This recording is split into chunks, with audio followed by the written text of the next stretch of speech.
Hello everyone and welcome to the second part of Chapter 10 on the conclusion, personal examples and the entire overview over the holy life as the Buddha explained it. This all happened in the context of the lecture series True Dhamma following in the footsteps of the Buddha. This is now the last official video that is fully part of what I had planned for this lecture. So today we will finalize and finish the entire series that is in total 25 videos long. After that we only have the remaining Q&A videos that fully depend in their scope on your questions. So if you want to let this lecture continue a bit longer, then you might want to ask a few questions and I will generate a few more videos based on those so that you can really understand everything in detail. But anyway, what have we done last time? Last time we discussed the priorities of liberation in the form of a pyramid diagram, which is a very good thing when you want to sort things when it comes to their importance. So the basis of the pyramid diagram was most important, and then the other steps are gradually more refined and depend on the other aspects of the pyramid. So you have to do things in a certain order. Then we had the last story time, number 10, where we discussed the various Arahant summits that took place after the Buddha's parinibbana. In total, there have been 3 of them, and they made sure that the teachings exist in the form that they are existing today, pretty much. And then we had a thing that I like a lot, namely a roadmap. The roadmap of liberation according to the Buddha.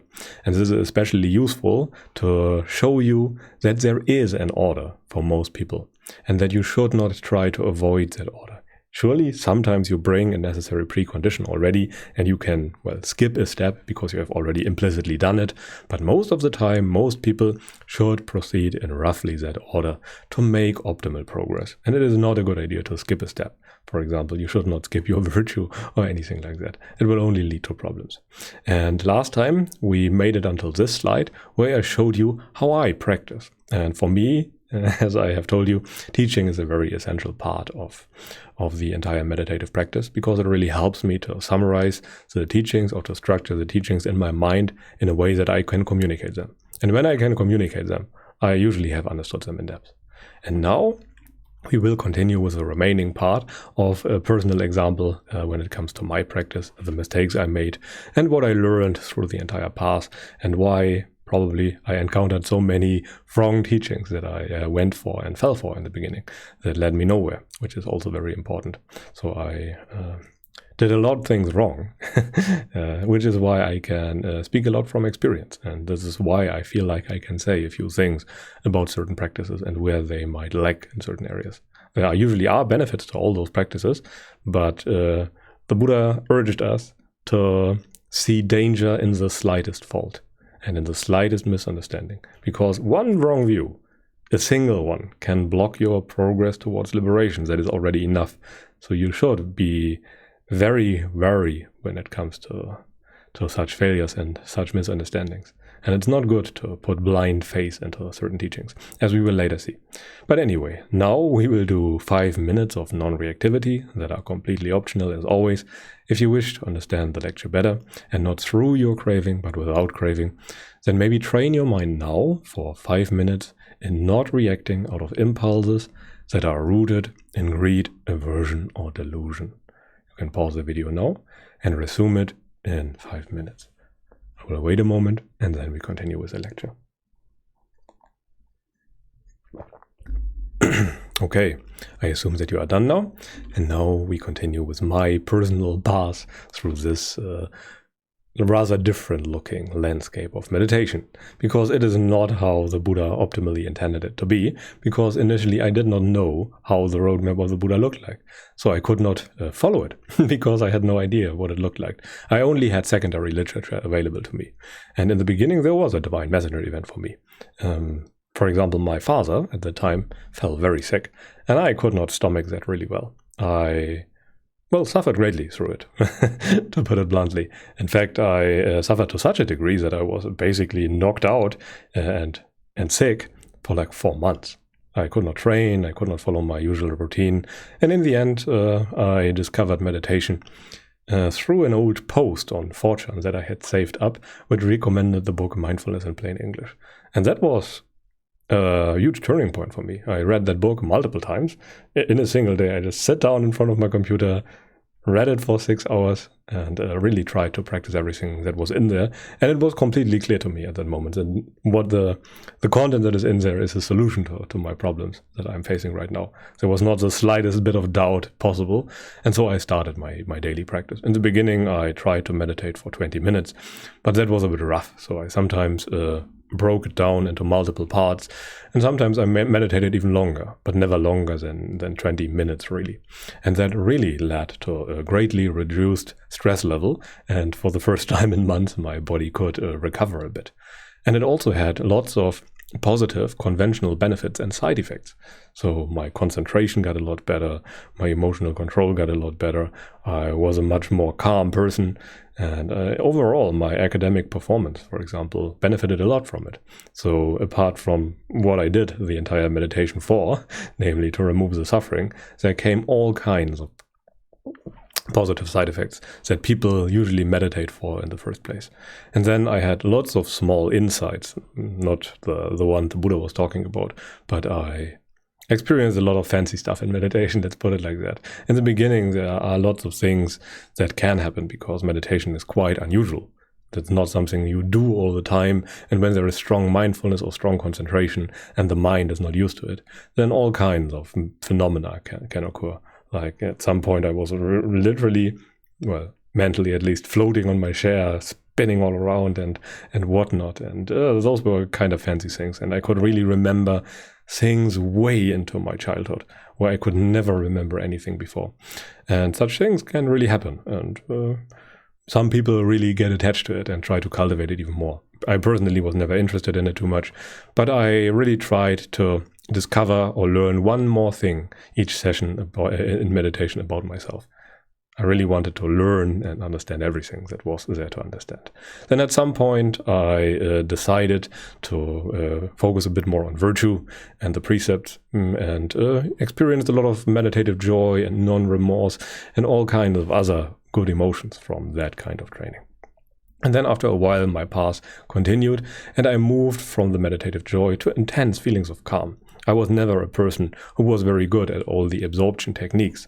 I did them. I did practice that way for a while, and it led me nowhere, to put it like that. It did lead to nice feelings and to intense experiences and all that stuff that people promise it would lead to, but it did not lead me to any kind of overcoming suffering.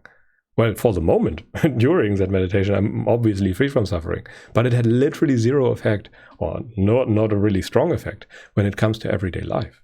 And this is what I was interested in. The liberation from suffering and not the temporary absence while I was meditating. And then I did experience a lot of what I thought of as jhana, from those absorbed states to all kinds of good feeling stuff in meditation. The thing is, my mind also worked like that. Whatever felt as best as ever, the best thing that I ever experienced, had to be the jhana. And so there were sooner or later 6 jhanas that accumulated, and not all of them could be true. And I had to admit to myself, well, those states are not the jhanas, very likely, and there's no reason to assume that this time there is a jhana. At some point, I'm quite certain that there were jhanas, real jhanas that the Buddha talked about, but in the beginning stages, it was very likely not true. And then at some point, my mind decided that it really wanted to know more or experience and understand the 3 marks that many of the books were talking about. At that time, I also ordered the Pali Canon, or the texts from the ancient language that the Buddha talked about, and started reading them a lot. I started with the Digha Nikaya, then the Anguttara Nikaya, then the Samyutta Nikaya, and then the Majjhima Nikaya. That reading overall took me 3 years, by the way, so it's not all included in this small field. And then with a lot of trying to understand, I sat down after each meditation and contemplated a little bit. So I generated some calm and some neutral feelings due to the meditation, and then I contemplated. And that was a fruitful ground for trying to understand. And then I had a direct experience of non-self. There was a lot of anxiety at that time in meditation, because there was an area where it was feeling quite unknown and quite unsafe, and it felt like I had to step into something that I did not want to step into. So there was some kind of feeling of terror even in meditation. But at some point I just decided to step into it and just go by faith into the Buddha. And then I was overcome by a feeling of intense calm after the meditation. And that never really left me. And as a byproduct of that intense feeling of calm, there was also a very intense period of the perception of non-self. It was a very direct experience. In essence, at that time, I did not notice the official vocabulary and everything, but I did know that that is the non-self that the Buddha was talking about. This is about 3 or 3.5 years ago, by the way. And I really had to make sense of it, because everything at that moment changed, kind of. At that moment, my entire perception kind of inverted. And things that I assumed that I was doing during everyday life no longer appeared to be as mine. In essence, I was walking around the house doing the chores and talking to my girlfriend or whatever while not doing it. I was not actively doing it. Those things were just happening. And that was a complete paradigm shift for me. And at that point, I suddenly started understanding what the Buddha was talking about with this entire non-self business. And yeah, based on that, I really, really was incentivized to crank up my practice and really try to understand what the Buddha really had to say. Because in the beginning, I was a rather skeptical person when it comes to all the religious stuff. But that event induced so much faith in what the Buddha had to talk about that I could not really stop anymore, and really intensified everything, tried to understand everything, started writing to understand better, to structure better, and really intensified my Dhamma studies even more. I contemplated more. I was also contacting some monk and doing some online course in meditation because I really wanted to figure out what that was all about. Sadly, the monk was not really willing to explain anything to me. And I'm not sure why. He probably had his reasons, but I find it quite beneficial to explain why, what happens, what it might be, and all those things. I like to make sense of those experiences. I like to understand them and not just have experiences, because the Buddha was very clear about it. It is all about understanding your experiences and not just about having them. And this is very important. While he probably had a very good teaching technique, I do not want to criticize him in any way. I do think that he is very advanced, but the fact that he does not like to explain is very off-putting for me personally. And I think there are other people who are like that, who really want to understand. But yeah, based on all of that, I started a bit of the noting technique of Mahasi Sayadaw, and also did benefit to some degree from it. And even experienced some of the divine jhanas that I'm talking about a lot. And yeah, this is quite interesting, because those states are much more calm and peaceful than the intense and channeled jhanas or absorption jhanas that other people often talk about. And to me, they are much more pleasant and much more in line with what the Buddha talked about. And what followed then was a period of intense renunciation of what I did before. My behaviors did change a lot. I was not playing video games all day anymore. I was not engaging in all the instant gratification anymore. I was no longer going out with friends drinking all the time, which is something I did a lot before. I completely stopped drinking alcohol and all the other things. So there was a very drastic shift in behavior. And renunciation sometimes also includes things that are not so pleasant, because you renounce the ownership of certain things and no longer see value in certain behaviors. And this renunciation also contains parts of what you deem yours at the very core. So sometimes I was looking at the mirror and did not recognize myself. And that was quite terrifying in the beginning, because I noticed, so that reflection in the mirror that I always took as myself is not so much myself as I thought. And as I had no guidance at that time, because I was doing most of that the initial progress on my own, just based on the books. Well, it's not really on my own, because I had the books and the scriptures of the Buddha, so I was going by his advice. But he never really talked about such things in detail, because he always presupposed a very strong sense of virtue. And when you have very strong virtue, such things do not shake you in the slightest. But I did not have that virtue at that time, so it was not really that strong. So for me, it was a rather hard fall. So when you have no virtue, that might actually be a problem, and you should maybe take the precepts a bit more serious, practice a bit more sense restraint, a bit more enduring, and then those things that people typically call the dark night nowadays can just be shrugged off. For me, for example, I never really understood all the cycling business that people are talking about, the intense periods of returning, suffering, and whatever. Those things never happened to me, because I really took the things more serious after a while, and that really helped. So I'm not cycling, and I would assume that all the cycling business is just a byproduct of missing virtue, by the way. So when people complain about that, then I can be very certain that their problems are just returning over and over because they do not solve them. And when you solve your problems, they will not return. And Buddhist nun Ayakema was very vocal about that fact, by the way.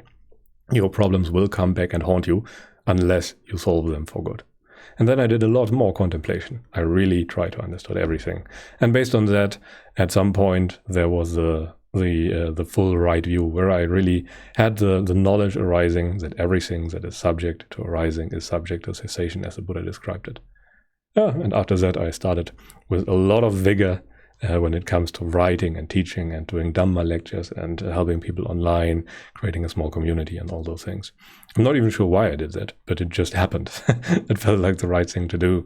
And it felt like everything was converging upon that point anyway. So I just went with it and did not resist it because I saw no reason to resist it. And yeah, today I'm a bit further than that. So I did a lot more based on that. I did a lot more refinement of understanding. But in essence, that's where I am today. Just to give you a very honest overview over the practice. And in the course of that, I did a lot more mistakes that I will probably talk about in a few slides, just to give you an idea. It's not always smooth sailing. There are difficult parts, but those difficulties are usually due to leaving out something that the Buddha talked about as very beneficial and as something that we should actually cultivate. So when we do not cultivate it, then there might be unwanted, unwished for byproducts. Okay, anyway, let us continue. And now to a summary on what changed for me due to the practice. What are the benefits, or whatever you want to call it. And the changes that occurred are that my mindfulness, that I felt was very strong already, suddenly felt much, much stronger. In fact, it was nearly continuous for long periods of time. Long periods of time, there was a strong sense of recollectedness. And that was due to the correct anchoring of my mindfulness. When I saw that things were just changing on their own, there was no losing of my recollectedness anymore. And there were very, very long periods. Even forgetting and remembering became mindful. When you notice that even those things happen on their own, then you cannot get lost in them anymore. So this is also a rather drastic breaking point. And also there was a sudden understanding of basically all the suttas after the understanding that everything that is subject to arising is also subject to cessation.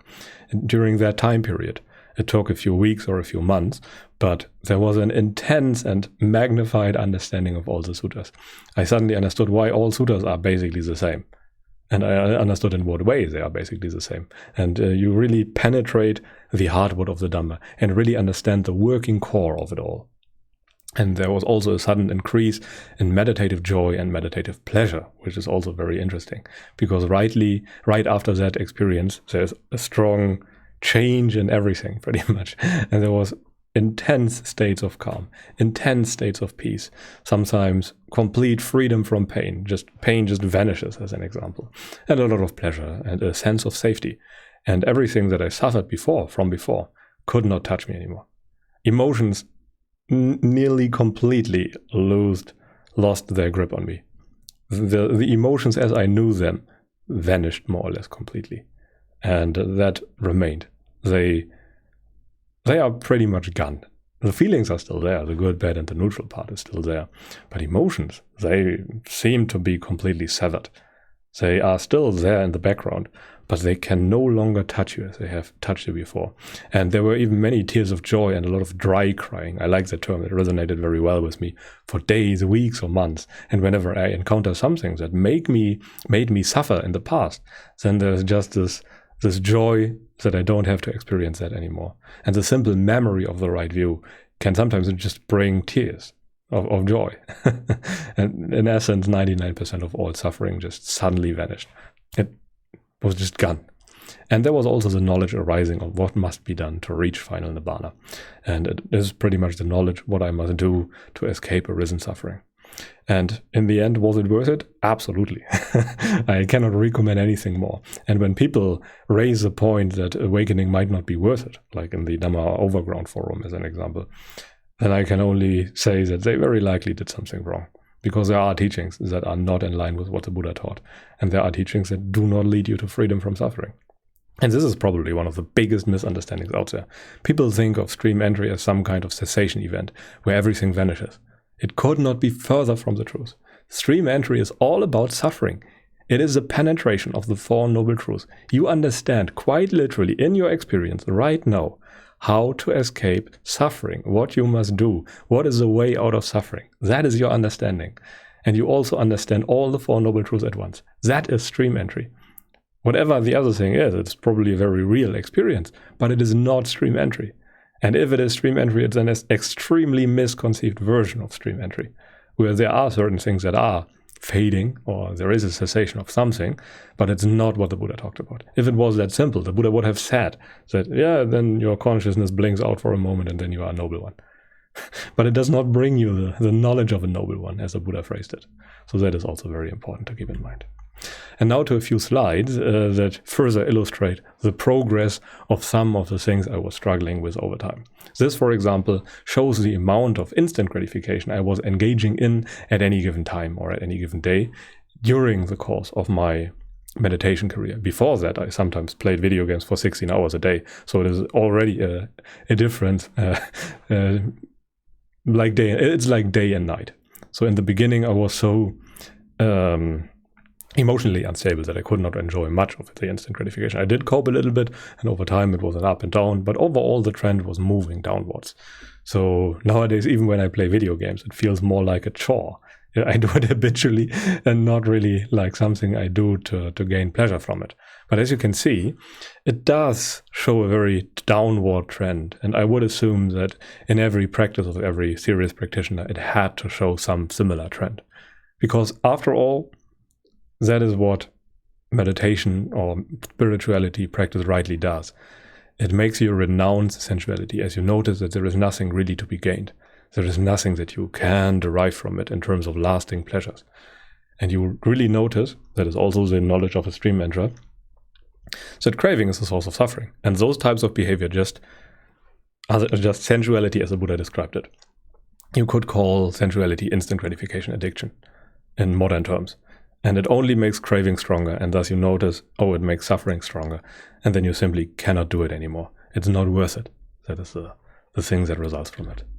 And then the hours of sleep also did not change too much whenever we say that. Here, there's a slight downward trend as more meditation and more calm and contentment and the change in lifestyle leads to less requirements in sleep overall.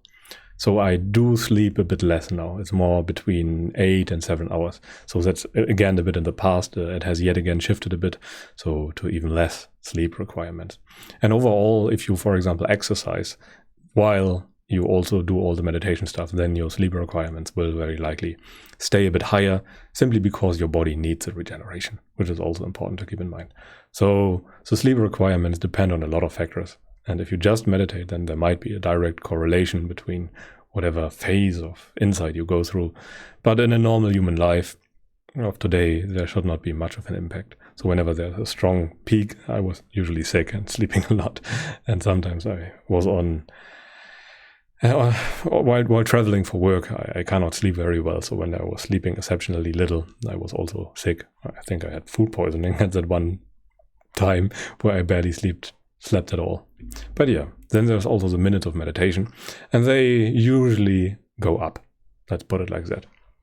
The peak that you see there was just a retreat I did on my own.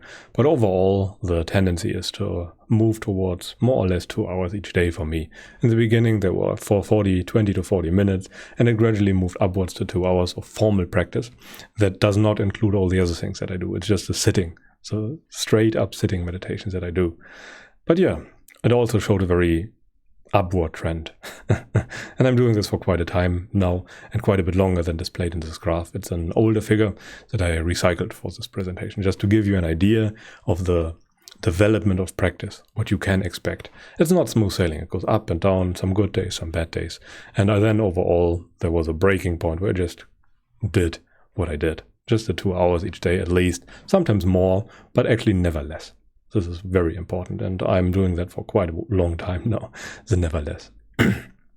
I also checked if I got attached to meditation and just stopped flat out for 3 weeks and did that as an experiment. But it turned out I'm not really attached to meditation, as they do not generate those intense kinds of pleasure for me.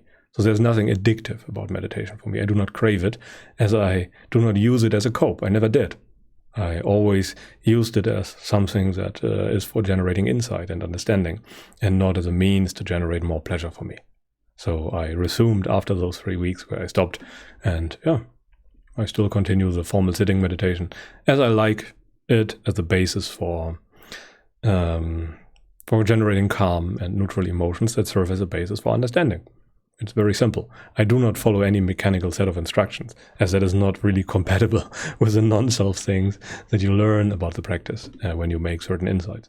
But still, you can sit. There's nothing wrong with sitting. The Buddha did sit and meditated after his enlightenment too. But it's not strictly necessary. So you just notice that certain things are just rituals or rites and rituals in a sense. And following mechanical meditation instructions is a rite or a ritual, and you do not strictly need it. And then it comes to the mood, and this is probably the most drastic change. In the beginning it was really bad, and then over time it just stabilized. There weren't really any bad days anymore, not really any extraordinary days either. And the one day in the end is just a food poisoning day, which was pretty bad. But even the food poisoning day was not really bad. I was not really intensely suffering. It was just painful and stressful for the body, but not really for the mind. Yes, you are sitting there and vomiting multiple times a day. But yeah, it is as it is. It happens from time to time. No one is exempt from illness and death and disease. So it will happen. So overall, this is the biggest change. The mood stabilized to an extreme degree. There are no real bad days anymore. And this is something I'm extremely grateful for, because this is a real difference the practice should make. Your suffering goes away. That is what it aims at. When the Buddha was asked what the practice should do, he said he teaches only 2 things, suffering and how to remove it. And everything else is new. So whenever there are talks about it's all about mystical experiences or about becoming a Buddha or something like that, then that's not what the Buddha taught. That's very, very important. So yeah, but anyway, let us now come to a slide on my mistakes. What did I do before the path? Well, contrary to what you might think, I did try many of the popular methods and techniques, which is very important to keep in mind. Whenever I criticize a certain technique or something like that, people always tell me that I should at least try that. But what they don't know is that I tried them. I tried them for a very long time. I could attain many of those states that the people described, but they never led to freedom from suffering. And there was never a real connection, never a real understanding that they could tell me why they should lead to freedom from suffering. But that changed with the suttas, where the Buddha lays out those things very, very clearly.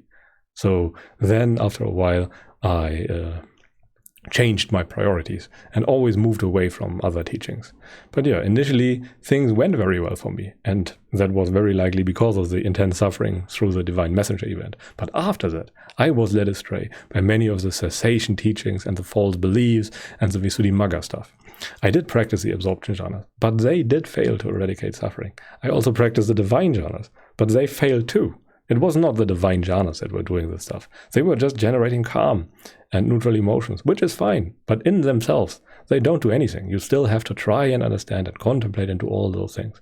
And just to give you a few names that I tried or methods that I tried the TMI, I tried Bhante G, Kema, Lee Brasington, Ingram, Tong, Sayadaw, Buddha Gosa, and there was always something missing.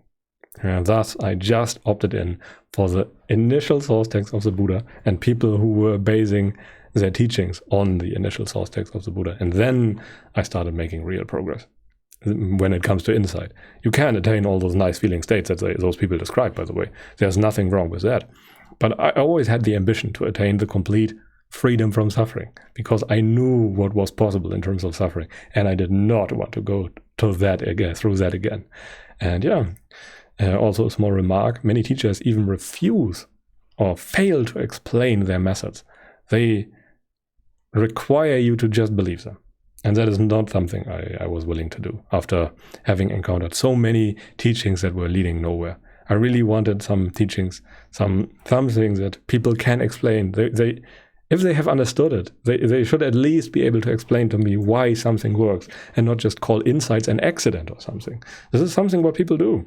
And it only really indicates, when I do not know those people, so I cannot really tell what they do or what they teach, but it only really shows me that there might be some understanding missing. If they had such intense experiences of release, surely that is very nice, but it does not automatically mean that you can teach those things, which is very important. And yeah, overall, I became very skeptical and very cautious when it comes to the teachings of other people, and I'm sometimes probably a bit overly criticizing, I admit that very freely, just because I encountered so many things that were leading people astray. And as the Buddha said, you should see danger in the slightest fault, in the slightest mistakes, the slightest wrong view, because all of them can lead you astray. And in summary, I made many mistakes before I finally understood the Dhamma. And I can only encourage you to also be a bit careful, because sometimes people have not understood, but think that they understood. It happened all the time at the Buddha's time, by the way. There were lots of people who thought that they were arahants already. For example, in one of the very early suttas, there was a person who was also called Kassapa, I think, who was a fire ascetic, and he was constantly believing that he was an arahant and that the Buddha was wrong. Until finally at one day the Buddha confronted him and was telling him, "You are so conceited, you still think that you are an arahant, but you are not." And then he bowed down and accepted the teachings of the Buddha, and then things started moving forward. And that happened so many times in the suttas. There were so many wanderers of other sects who thought that they had figured everything out. And in the end, all of them were wrong. There was always something missing, and it is the same today. People always think on the level of gut feelings that their views are right. That is completely human and completely normal. And only very few people can distance themselves from that. And it's a very powerful skill to do that, to not mistake a person or yourself with your views. Your views are your views. They are not yours. And they are just there. This is a very powerful realization. And then you can take criticism much better. But anyway, now to a short map that I also like to present to you when it comes to the byproducts, when we do not meditate. This is a map of negative carryover of meditation, just to give you an idea what not meditating can lead you to, what it means or what the effects are of not meditating. I showed a similar map in chapter 1 where I showed you what the benefits of meditation are, and that at least in my opinion, shows how meditation can do lots of good things for you. And this map shows what it means when you leave out meditation, what are the negative consequences. And I wanted to keep this very fair. So I compared the benefits with the average human and not with the average meditator. This map would look very red when I would compare the missed out benefits with a practitioner, not with an average human. So by not meditating, you are always obviously missing out on gains in instant gratification detox areas. So you are much more reactive and much more a slave to your emotions. You are much more interested in beauty for the sake of conceit. Your confidence, discipline, and willpower will likely suffer to a degree. Your friends, family, your job, your partner will or might not be going as well. Your relationship with them might not be as well as it could be. And your mental health and health overall might not be as good as they could be otherwise. Also lifting-wise and nutrition-wise and weight loss-wise, you might suffer to a degree because you are much more in need for coping. Because meditation helps you with that. And not meditating means that you leave out those benefits. And then, as a result, the obvious coping hobbies like listening to music, pornography maybe, instant gratification, entertainment, video games, casual hobbies, all those things will move into the foreground. So you will do a lot more of those things because you have nothing else. As the Buddha said, the unenlightened person, the non-practitioner, knows only one way to deal with suffering or bad feelings, and that is engagement in sensuality, instant gratification pretty much. All those things that immediately feel good. So you will do a lot more of those, and as a result, everything else will suffer a bit. And yeah, the things that most obviously suffer are obviously meditation, enlightenment, and spirituality. Those are off the table if you do not meditate. So it's very fair to say that those suffer the most. But yeah, as you can see overall, even compared to the average human, not meditating is not the best idea. And you could greatly benefit from meditating more, which is also very important to keep in mind. But anyway, let us continue with a chapter-wise summary or conclusion that we want to go through again, just to remind you of the most important points of everything we did in hindsight. And we obviously start with chapter 0, where we learned the most important tools when it comes to understanding Buddhism or spirituality in general. And we have learned to use many mathematical tools, and the Buddha used them implicitly. He had not used the names that we have nowadays, but he pretty much used them. Those were proofs by contradiction as an example, and he was very logical. So propositional logic was something he used, and many other things, implicit assumptions, all those things. And we also went through a lot of meditation studies that confirmed many of the benefits of meditation, but they can never be 100% trusted, as they are based, at least from the spiritual point of view, of assumptions. They are based on certain assumptions that we can never prove. And then we also learned that the human influence is an influence of upheld choice, that karma, what it really is, why it is so important, and why humans are essentially a pile of past choices, and everything that we did in the past or chose in the past matters now. This is the only thing that we truly own, according to the Buddha. And Buddhism overall concerns itself with the nature of things that precedes logic. So we need something that is on equal footing with the nature of things. And those are the 3 marks. And the truth of non-self overall can be tested in scientific experiments to give you an idea, to clear up the initial doubt. But in the end, you must verify those truths in your own experience. And in the end, there are many phrasings or isomorphisms of the Buddha's teachings in other traditions. And I just chose this one because it is in my opinion, it is the easiest to understand. The Buddha was the most clear. He was focusing on the fundamentals of the holy life, on the core, the hardwood of the training, which is very important. And it means that it is easy to teach Buddhism, while it is very difficult to teach in other traditions, where there is a lot of interpretation that is necessary. That is not necessary in Buddhism, by the way. There, it is very clear. The Buddha was very vocal about the fact that his teachings are like an open hand and not like a closed fist. He does not withhold any information, like many other teachings that go through some kind of initiation rites, and then you gain access to secret teachings or anything like that. Buddhism is not like that. And in chapter 1, we went through all the aspects of suffering and explained why no one is exempt from suffering, and why we usually choose instant gratification or sensuality to cover up our suffering. So we try to understand the very immediate problem of sensuality and why it is the most general of all addictions and doomed to fail, and only makes the problem worse. We also went through the countless benefits of meditation for you and other people, and tried to debunk many of the myths that are going around. And people often teach their missing puzzle pieces and omit the entire rest. So when an advanced monk makes a breakthrough through the Dhamma based on a certain technique, he glorifies that technique, he mystifies that technique when he does not fully understand and is not too skilled at teaching, and that leads to a very distorted perception for people who also try to practice that, but maybe also have other missing puzzle pieces. And in the end, the Buddha only did teach 2 things, suffering and how it ends. And when you encounter anything else that is not related to that, you can be very certain that it is not very much related to what the Buddha actually taught. Sure, virtue is also part of it, but it's a necessary precondition for the elimination of suffering. And worldly happiness is health and family, and world-transcending happiness is metta and wisdom. Let's put it like that. So the kind of happiness that you can attain in Buddhism is much greater than the happiness that you could ever experience in everyday life.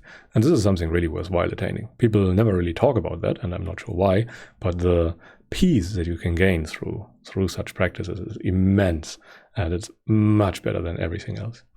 And in the end, to really practice Buddhism, it's important to develop a sense of urgency, to not blindly run into a very visible trap. Because we all know that we will die at some day. We all know that we will fall sick and lose loved ones. But we never really prepare for that. We prefer to ignore it, because the thought alone is very painful for most people. While we know intellectually that it would be much better to prepare ourselves. And then in chapter 2, we try to analyze the ancient Indian culture and why it offered peak conditions for spirituality.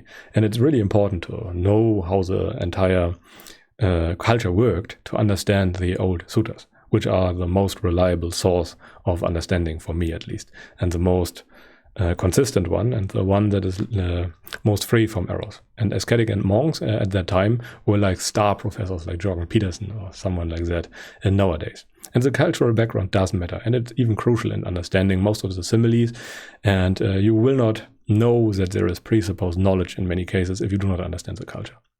And the suttas have lots of repetitions as an example, as they were transmitted verbally. And people often heard just a single lecture and that had to be enough. So pretty much all suttas are complete teaching instructions. So they are not just one single puzzle piece, it's the entirety of the teaching that the Buddha spoke to certain people. And many new translations or traditions are in contradiction with the original suttas. And in that case, you must decide for yourself what you want to listen to. It's oftentimes easier to listen to the newer instructions, but that comes at the price that you might do something that is not in line with the original liberation of mind, which is all too common. There are so many misconceptions nowadays. And then in chapter 3, we discussed the going forth and what it means to go forth. And this also included the function of suffering and pain, and why studying Dhamma seriously requires a strong experience of suffering that then results in the going forth. And people usually start spirituality due to such an event: a loss of wealth, a loss of health, a loss of property, or a loss of relatives. And then if they fulfill the good preconditions, the right preconditions, they can become noble disciples who possess confidence in the Buddha, or faith, wisdom, some self-honesty, strength of will, and who are neither too depressed nor too elated. If those preconditions are met, then those people usually become monks and then strive for full liberation of mind. And just one word of warning that I like to repeat very often: modern monkhood is often not in line with what the Buddha taught. Sometimes it's in stark contradiction to what the Buddha taught even. And many of the traditions that strictly go by the Visuddhimagga and the absorption jhanas will and cannot lead to liberation of mind. Unless they do something entirely different that I do not understand even after studying all those books and listening and reading and all this stuff, then they cannot lead to liberation. And what the people who practice that describe is not liberation.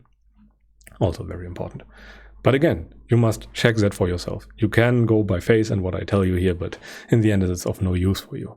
I mean, if you believe that and practice what the Buddha really taught, then you can save yourself a lot of time. But many people have to see for themselves.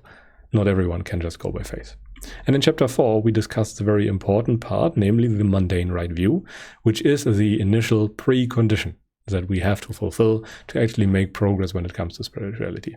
And most knowledge initially seems useless to us, so we always need an immediate problem, and the Buddha knew that very well. So his teaching kinda creates an environment in which the mind has to solve the problem of suffering, which is also important. And words overall are mere pointers to mental models, which might be one of the most important initial truths when it comes to understanding Buddhism. It is key to understanding other people, to know that words are just pointers. Then you can ask what another person really meant. It is not enough to also know that word. You also must know the exact meaning of a word for another person. And overall, the Buddha even called the miracle of instruction the biggest miracle of them all, simply because teaching something to other people can be so damn hard. And the mundane right view is necessary for the right view, or stream entry, and includes things like self-honesty and error mindset, faith, a reason to actually practice, logical thinking, acceptance of your state of knowledge as flawed as a starting position, and a lot of responsibility. So there are a lot of preconditions to actually make good progress. And formal meditation, overall, it's just a small part of the practice. There is a lot more to it, a lot more trying to understand what certain words mean, etc.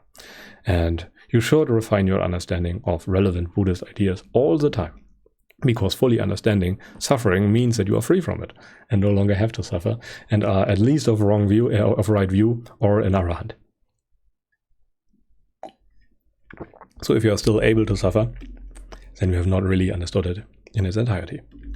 And then in chapter 5, we discussed virtue. And virtue is greatly overlooked and misunderstood, yet it is an essential part of the practice. The Buddha even said that there is no Dhamma without virtue, but virtue alone is not Dhamma yet. Dhamma starts with stream entry. And virtue starts with keeping the precepts and sense restraint and enduring and seeking noble friends so that you can emulate their behavior, a purification in conduct and body, speech and mind. And you really try to not act out of greed, aversion and delusion in those three things. Neither in body, neither in speech, and not in mind either. And that is a foundation for insight. Then you can weaken your craving sufficiently to not misconceive the Dhamma through your craving, but to really see the Dhamma directly, penetrate the Dhamma directly. And virtue, cultivating virtue, is like walking the noble path without knowing to do so. And at some point there is a moment of confirmation where you understand the Dhamma and then you see, I've really been doing it right all along without knowing it. But from that moment on, you can look back and see what you have been doing right. But it really requires you doing things right for long enough for that right view to settle in. And virtue allows us to gain insight into bad feelings and craving. And if we immediately remove cravings or bad feelings by giving in to the urge, then we can never understand them. This is something I really like to emphasize, because people always try to remove their craving and their bad feelings. This is very natural and very human, but it's detrimental when you want to progress in the dispensation of the Buddha. And then we went to the real hardwood of the Dhamma, namely the teachings on dependent origination. Insights are an understanding and not mystical experiences. The Buddha was even sometimes criticized for only teaching wisdom. And he called those people fools that actually praised him unknowingly. And yeah, the 3 marks are the hardwood of that. They are the core of it. And they precede logic and have to be understood for attaining right view. And right view is the start of the Noble Eightfold Path, and it transcends virtue. And the stream enterer had sufficient virtue and then understood dependent origination experientially. He has seen that everything is a sankhara. Everything depends on other things in your experience. This includes very important things like your mind, your intentions, your feelings. All those things have been seen as impermanent, as unownable, as changing on their own. And this includes, as a result, all possible dhammas as non-self. Sabbe sankhara anicca, sabbe sankhara dukkha, sabbe dhamma anatta. It includes an indirect approach. We are too attached to our sense of self to remove it directly. So we see that which our sense of self depends upon is non-self, and as a result, our sense of self must also be non-self. And this is the core of the teachings of the Buddha, a proof by contradiction, so to speak. And the right view, the understanding of the Dhamma, the stream entry, is the most important thing that you should strive for if you want to practice what the Buddha taught. There is no debate in that. All your striving should be directed at understanding that, understanding dependent origination, if you have sufficient virtue. Otherwise, you must obviously do the gradual training before.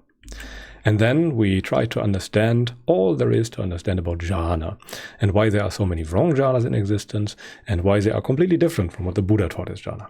And to experience the Buddha jhanas, you have to be free from the hindrances, and it is not a mere absence. It is not something you can just do. It would be nice if we can just practice jhanas and be free from suffering, but it is not how the reality we live in works. And the 4 jhanas are the basis for liberation, for awakening or enlightenment, or however you want to call it.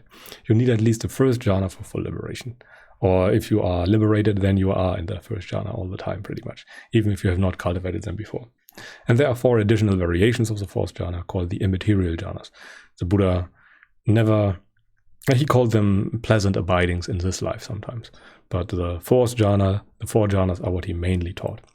And the anagami and the arahant can sometimes enter a state which is called the cessation of perception and feeling, or nirodha samapatti, which still has some consciousness, by the way. The aggregate of consciousness is still there. Whenever people talk about cessation, they greatly misunderstand it. And I really think it is due to the Visuddhimagga interpretation of all of it, which is also very important. It is about cessation of self, not cessation of consciousness. The aggregates remain standing in the world, as the Buddha put it. The beautiful and the ugly things remain standing. They do not vanish for an arahant. It's just the self-conceit that vanishes. It's the conceit I am. And then we talked a lot about the understanding of the entire remaining part of the training in chapter 8, the training beyond stream entry. So what must a stream enterer do to fully end up at full liberation? And there are a few models that you can follow. You can either go by the taints model, where you remove the taint of sensuality, the taint of being, the taint of views, and the taint of ignorance to fully overcome sensuality. Then you are a destroyer of the taints, which is an arahant. Or you can go by the 10 fetters model, where you remove the 5 remaining higher fetters that must be overcome. Well, technically the entire training beyond stream entry is directed at the fetters, but the first fetter to fall is always the fetter of sensuality, of lust and hatred. And then there are the remaining other fetters. And you really have to integrate everything into the context of already present things. You must see the 3 marks in everything. And again, nibbana is nothing mystical. It's a presence of the absence of greed, aversion, and delusion, the destruction of the taints, the perfected perception of non-self, so that there is no self that can ever return. It is the experience of cessation of self. And the Buddha taught many different ways to reach the final goal, depending on the personal preferences, inclinations, the character, and the preconditions that his practitioners had. So there's not just one way. The Buddha taught all the ways by just telling us what not to do. Everything else is more or less perfectly fine. This is the idea behind Dhamma. And overall, Dhamma is about undoing wrong understanding. Many methods can work, and it's always difficult to tell apart if something worked because of a technique or despite of a technique. Because many times it's just the understanding that happened more or less by accident while you were also performing some method. And then it's not the method that did the work, it's your effort at trying to understand. And any sufficiently boring practice can be a foundation for insight. But most methods are not special. They allow you to do something else while you are following those techniques. They allow you to try to understand your experience in more detail. But you don't have to follow a specific method for that. Meditation methods are usually a replacement for virtue, and sometimes methods for generating calm and neutral feelings. And they usually need specific environments, and they are of a temporary nature. And sometimes they provide benefits, but often at the cost of frequent side effects, namely that people can grow attached to their methods and use them to generate good feelings. And whenever you try to get something, then there is craving involved, and then you go directly against what the Buddha taught. And true understanding always arises through contemplation, trying to understand, and methods are never enough for that. And spirituality overall works best on a foundation of a healthy lifestyle. Try not to ignore worldly needs. You must exercise, you must eat. It's a good idea to have good health and mental health and all those things. Try not to leave them out. And then in the grand scheme of things, this is the conclusion of all of those things. First of all, if you want to summarize the entirety of the holy life in just one slide, I would do it like this. Mundane right view is necessary for stream entry and contains faith, self-honesty, responsibility, and accepting your view as a starting position. It is as it is. There is not a secret world behind this world. Just accept everything as it is right now and then lead parts of it to a contradiction. And virtue means not acting out of greed, aversion, and delusion. It's emotional non-reactivity, and it's a necessity for understanding the Dhamma. Because otherwise, you understand through craving, and that is misconceiving and not understanding. And Dhamma starts with stream entry and requires the understanding of dependent origination. Then you remove the fundamental illness we are suffering from. And what remains is a wound that can heal now, because the dart has been removed, and now you just have to create the right conditions for the wound that remains to heal. And jhana comes last. Right samadhi comes last on the Noble Eightfold Path, and is a state of awakening where many path factors come together, and it's completely free from unwholesome things of external control, mastery, and ownership. And overall, Dhamma is a way of living and not something that you do 1 or 2 hours on a meditation cushion. You have to do it all the time. You have to keep the precepts and all those things. And when your understanding advances, consider rereading suttas or rewatching parts of this lecture. You will be surprised at the many different layers that are there to discover. Because when you have new experiences, you can map them to certain things the suttas say, or that I say here based on the suttas. And then you can understand much better. It's always a mapping to experiences that is necessary for a deep understanding. This is why many of the suttas can only really be appreciated and understood after stream entry. Again, very important. But now, to thank you for making it this far and staying with me for the entirety of this lecture. So thank you for being here, and thank you for listening to this video, and thereby giving the videos and the lecture a bit of visibility to the outside. Because without people watching it, it would be useless to do such a thing. So I'm very glad and very thankful that you stayed with me till the end. But remember to check everything that I said in this lecture for yourself. As the Buddha said in Anguttara Nikaya, Book of the Threes, number 65, do not go by what seems immediately inviting. Do not go by tradition. Do not go by hearsay. Do not go by canonical scriptures or by old scriptures or anything like that. Do not rely on thinking alone. Do not rely on inference, on logical inference. Do not go by mere logical reasoning. Do not go by personal preference. Do not go by the competent reputation of another. And don't blindly follow your respected teacher. You must, if you want to practice the Dhamma rightly, know and see directly for yourself. It is about direct knowledge. All those things are secondary. They are a nice foundation. They can be a nice foundation. They can help you, but they are no replacement for wisdom. Wisdom is above all, and you have to keep that in mind. And so I would really invite you to practice for yourself. You must understand for yourself. You must meditate for yourself. You must create mindfulness. You must create virtue. All those things must be done by you. It's not just watching videos and reading books. It can help greatly, but it's not just that. So keep that in mind and then practice on. And now to a short acknowledgement of all the people that I want to thank. And first of all, I want to thank my girlfriend Christine for her extraordinary efforts at proofreading. The fact that the slides are more or less free from errors due to her proofreading, and I'm very certain that the errors that are still there, I reintroduced after the proofreading, while I did make some changes, obviously last minute before I finished recording this lecture. I recorded most of it in my vacation of 15 days that I that I took, and I made some changes there, and she had no opportunity to look over it again. Then I want to thank my best friend Bennett for a lot of philosophical discussions and for always being there and lending an ear when I talk about such things, and allowing me to reflect about that by talking to other people. Then I want to thank Till Tanto for creating the Beamer and the Dix classes for LaTeX, which is the basis for this presentation here. And I really, really like it, and it really makes generating lectures easy and accessible for computer scientists, and it makes it also very efficient.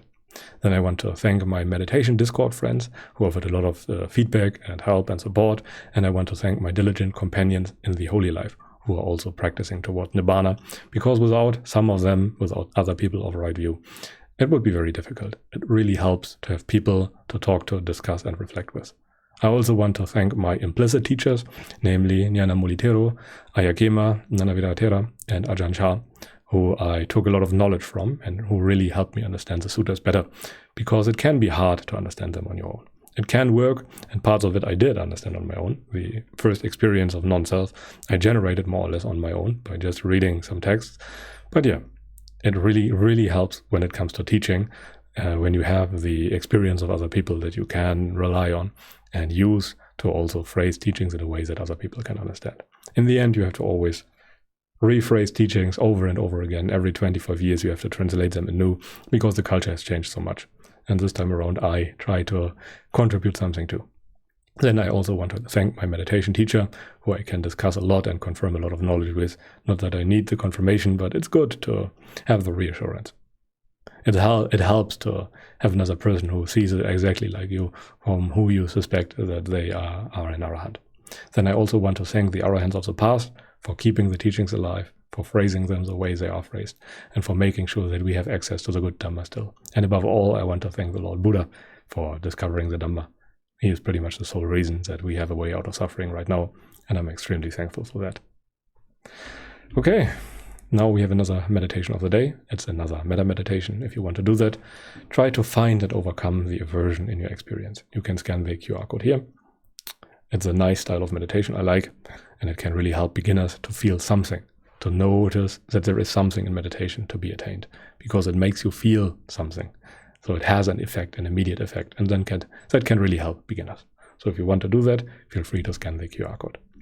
And then, as always, one last opportunity for questions and answers.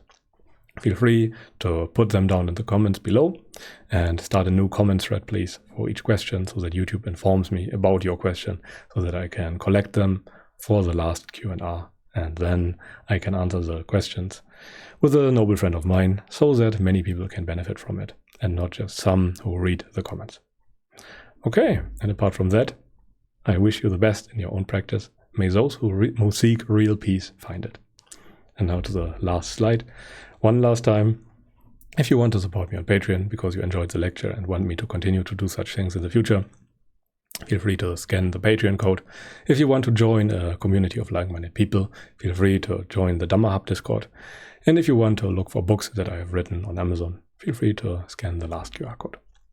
Apart from that, thank you very much for being here and for making it till the end. Feel free to recommend the lecture to other people if you suspect that they might benefit from it. If you want to, you can obviously watch all the other videos that I create on the channel. They are always on the same topic. They are always on Dhamma in some way or another, simply for different prior knowledges, simply for different kinds of people and a different point in their training. But it's all following the same principle. So yeah, apart from that, thank you very much for being here. If you want to, also look at the upcoming Q&A videos. But apart from that, I wish you a good practice, wish you the best, and goodbye. Maybe see you again in the future.